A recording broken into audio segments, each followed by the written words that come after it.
শোভাবাজারে ভূগর্ভস্থ পাইপ ফেটে বিপত্তি। মেট্রো স্টেশনের সামনে সেন্ট্রাল অ্যাভিনিউতে ভূগর্ভস্থ পানীয় জল সরবরাহের যে পাইপ, সেই পাইপ ফেটে গিয়েছে। আর এতেই জলের তোড়ে ভেসে যাচ্ছে রাস্তার একাংশে ব্যারিকেড দিয়ে বন্ধ করেছে পুলিশ। কাজ শুরু করেছে পুরসভা। হাতিবাগান, শোভাবাজার, মানিকতলা, কাকুরগাছি সহ বিস্তীর্ণ এলাকায় আজ পরিশ্রুত পানীয় জল সরবরাহে বিঘ্ন ঘটার আশঙ্কা থাকছে।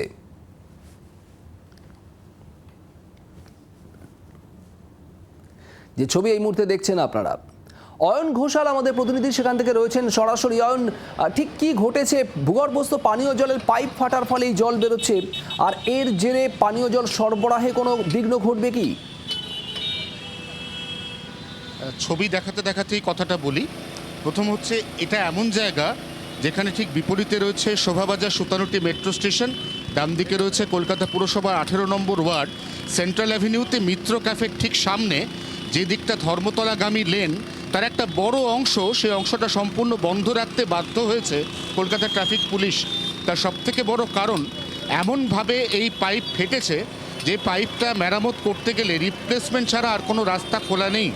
এবং যদি এত বড় এলাকা জুড়ে পাইপ রিপ্লেস করতে হয়, তাহলে দেখো রাস্তার কতটা অংশ গভীরভাবে কাটা হয়েছে।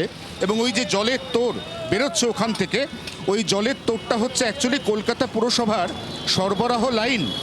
এই সরবরাহ লাইনের প্রচুর জল একদিকে নিচ দিয়ে বেরোচ্ছে, এবং তারপর দেখতে পাচ্ছি সামনে পাম্পের মাধ্যমে তোড়ে জল বেরোচ্ছে।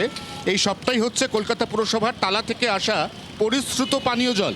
স্বভাবতই বুঝতে পারছো, প্রতি সেকেন্ডে যদি এতখানি করে পরিশ্রুত জল নষ্ট হয়ে যায়, তাহলে স্বভাবতই আজকে এই মধ্য কলকাতা, উত্তর কলকাতার একটা বড় অংশ, সেখানে পরিশ্রুত পানীয় জল সরবরাহে যথেষ্ট বিঘ্ন ঘটার আশঙ্কা রয়েছে। এবার তোমার প্রশ্নের প্রথম অংশ, কেন ঘটেছে?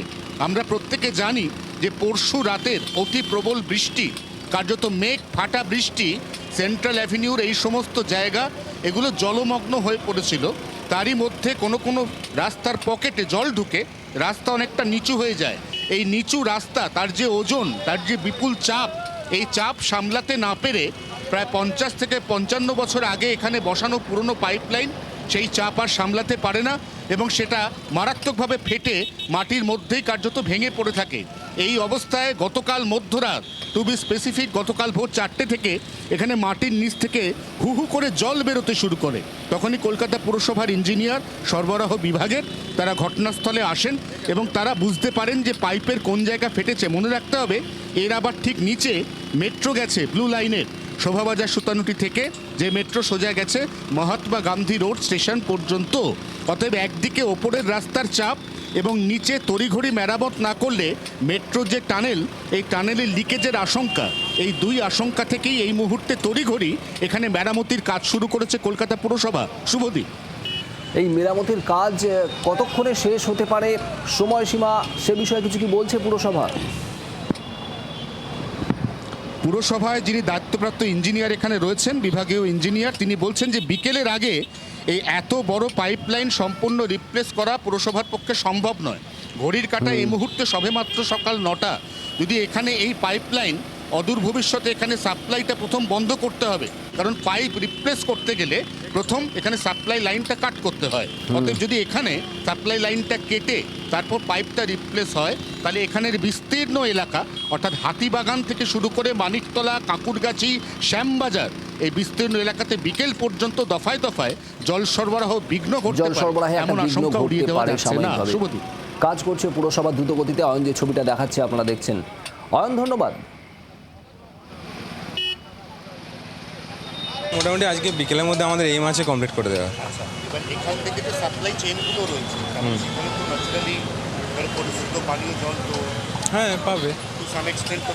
হ্যাঁ হ্যাঁ, এখন তো ব্যাহত হচ্ছেই, কিন্তু এটা রিপেয়ার হয়ে গেলে আর ব্যাহত হবে না। আপনারা কখন জানতে পারলেন? আমরা এখানে জেএমইউতে একটা হোল হয়েছিল, ঠিক আছে, তো আমরা যখন হোলটা কেটে দেখি যে জল আসছে, এগোতে থাকতে থাকতে দেখি যে ওখানে আমাদের পাইপটা ফাটা, এবং তখন থেকে আমাদের কাজ শুরু। পুরোনো হলেই তো প্রেশার বাস যাচ্ছে এখান থেকে, প্রেশারটা স্বাভাবিকভাবে আসবে। বাংলার আওয়াজ, বাঙালির আবেগ, জি 24 ঘন্টা।